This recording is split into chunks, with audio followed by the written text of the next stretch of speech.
В этом видео буду разрушать мифы, которые разрушают вашу торговую карьеру, будь вы новичком или уже продвинутым трейдером. Это то, что навязывает индустрия, которая полна так называемых гуру, трейдеров, которые не могут показать своих реальных результатов и статистики и сами ничего не умеют на рынке, и из-за этого дают катастрофические советы, которые только разрушают вашу торговлю в долгосроке и не приводят ни к чему нормальному. Именно после изменения своего подхода и внедрения этих правил и понимания этой системы я заработал свои первые 10 тысяч долларов на трейдинге, и сейчас у меня в управлении более 500 тысяч долларов. Я торгую в прямом эфире перед своими учениками, в лайве закрываю сделки на несколько тысяч долларов и показываю, как это делаю. Самое главное, что за это время я, за 4 года на рынке, уже успел обучить более 300 трейдеров следовать моей системе и зарабатывать на рынке стабильно и на дистанции.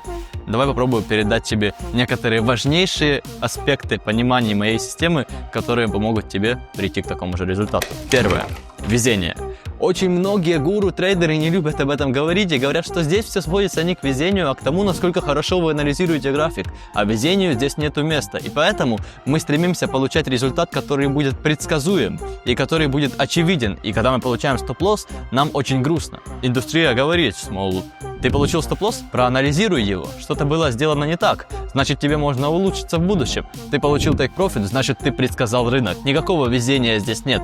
Только работа с фактами и системой. Вот почему ты получил тейк-профит. Когда на самом деле, неважно, по какому концепту ты будешь торговать. Когда ты придешь к какой-то простой рабочей системе, все в конце концов будет сводиться к фарту. Если тебе повезет, эта сделка закроется по тейку. Если тебе не повезет, эта сделка закроется по стопу. Все, больше ничего сложного в этом нету. Пойми, рынок случайен. Его природа очень случайна. Может любая домохозяйка, либо Трамп в внезапный момент ввести свои какие-то пошлины и повлиять на движение всех рынков. На крипту, на евро, на форекс. Все, что угодно в любой момент может предсказать на рынке. Именно поэтому нам нужно смириться с их непредсказуемой сутью, и можно с уверенностью говорить, что наши сделки по тейк-профиту, понятно, что это следование системы, но это везение. Пойми, когда ты начнешь относиться к своим сделкам как к подбросу монетки, тебе станет гораздо легче жить, потому что ты не будешь строить ожиданий, ты не будешь строить надежд на их отработку. Условно, сколько раз ты открывал сделку и говорил себе, это идеальная сделка, она должна быть по тейк-профиту, и она мало того, что сбивалась по стоп-лоссу, ты передвигал его ниже, цена шла еще ниже и ликвидировала тебя. Сколько раз такое повторялось? Ты сливал деньги из-за того, что не допускал негативного сценария, потому что думал, что здесь что-то можно предсказать, и все сводится не к везению, а к тому, насколько хорошо ты видишь график. Когда в конце концов рынок случайен, и даже если у тебя самая лучшая система, все, что тебе остается после того, как ты открыл сделку, это надеяться на то, что рынку заблагорассудится дать тебе прибыль. Но при этом, конечно же, быть готовым к тому, что может быть и стоп. И помнить о том, что наименее вероятные исходы событий случаются в наиболее неожиданный момент времени. Когда ты не ожидаешь подставы, тебя сбивают по стоп-лоссу, идея инвалидируется, у тебя ликвидация, ты сливаешь проб или сливаешь свой депозит. Второй момент, который я хотел бы обсудить, это нестабильный доход. Пойми, ты не можешь надеяться на то, что трейдинг будет кормить тебя постоянно из месяца в месяц, как это условно сейчас делает твоя работа, предпринимательство, либо любой другой источник дохода. Трейдинг — это не кормежка, и он не будет каждый месяц приносить тебе определенный стабильный доход. Тебе нужно быть готовым к тому, что здесь трейдеры теряют. И если твой единственный источник дохода будет трейдингом, то некоторые недели, которые ты будешь закрывать в убыток, ты что, будешь морить себя голодом? Именно поэтому, когда люди задают мне вопрос, стоит ли мне сейчас уходить с работы для того, чтобы полностью погрузиться в трейдинг, выйти на прибыль и зарабатывать чисто с него, я говорю, точно нет. Есть много факторов, которые на это влияют. Один из них, очевидный для всех, это то, что у тебя будет психологическое давление. Потому что если рынок твой единственный источник дохода, ты будешь пытаться вырвать из него деньги всеми возможными способами. И фокусироваться не на процессе, а на конечном результате. Фокусироваться на деньгах, когда фокусирование на деньгах и является причиной, которая разрушает твой капитал. Тебе нужно фокусироваться не на денежном результате сделки, а на ее соблюдении правил. Но ты не можешь сфокусироваться на этом, если трейдинг твой единственный источник дохода, потому что, условно, если эта сделка сейчас не отработает, тебе нечем платить за квартиру. Вот настолько все плохо, когда трейдинг твой единственный источник дохода. Я 4 года в рынке, у меня 500 тысяч долларов в управлении, у меня 300 активных учеников, перед которыми я торгую в прямом эфире, и у меня все еще бывают недели, которые я закрываю в убыток. 3 или 4 недели назад я закрыл неделю в убыток, несколько процентов от депозита я потерял. Для меня это абсолютно нормально. Именно поэтому у меня есть отложенный капитал хотя бы на полгода существования, в случае, если с рынком что-то пойдет не так, потому что он случайен, и к этому нужно быть готовым. И у меня есть другие источники источники дохода по типу моего обучения. Третий, очень важный совет. Дело не в рынке, а в вас. Дело никогда не в рынке. Рынок никогда не виноват, что тебя ликвидировал.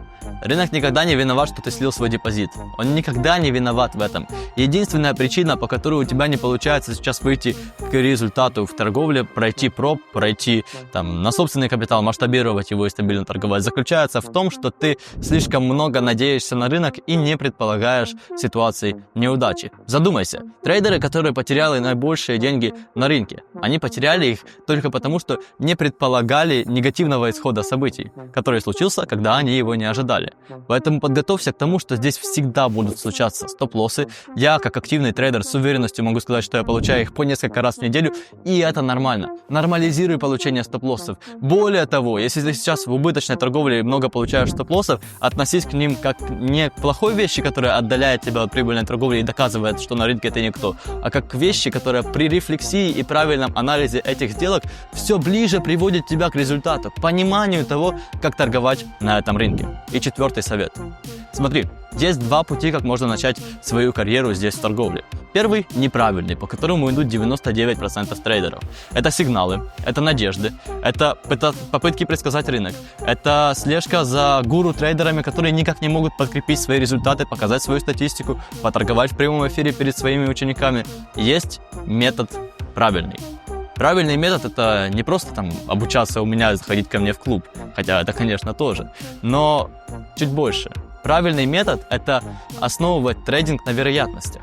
Смотри, каждый мой ученик, когда он заходит и у него день 0 на обучение у меня, он проходит через такой, скажем, бейскэмп, в котором я ему внушаю идею о том, что такое настоящий трейдинг. С того, что навязывает индустрия, что это сфера предсказаний, где ты можешь определить, куда пойдет цена, если много поработаешь, я навязываю им то, что вы никак не контролируете, куда пойдет цена, и вы просто следуете системе. Вы подбрасываете монетку, и вам может повезти, либо может не повезти. Но ни в коем случае не надейтесь на везение, потому что если вы строите надежды, вы будете разочаровываться, когда что-то пойдет не так, а рано или поздно 100% гарантированно, что что-то пойдет не так. Поэтому надейтесь на то, что будет стоп-лосс, и вам будет гораздо легче. Стройте свое понимание о трейдинге, не основываясь на попытках предсказать рынок, а основываясь на попытках исходить из вероятностей и фокусироваться на дистанции. Только после того, как вы сфокусируетесь на дистанции и откажетесь от моментных прибылей и несоблюдения своих рисков для того, чтобы получить больше денег, именно в этот момент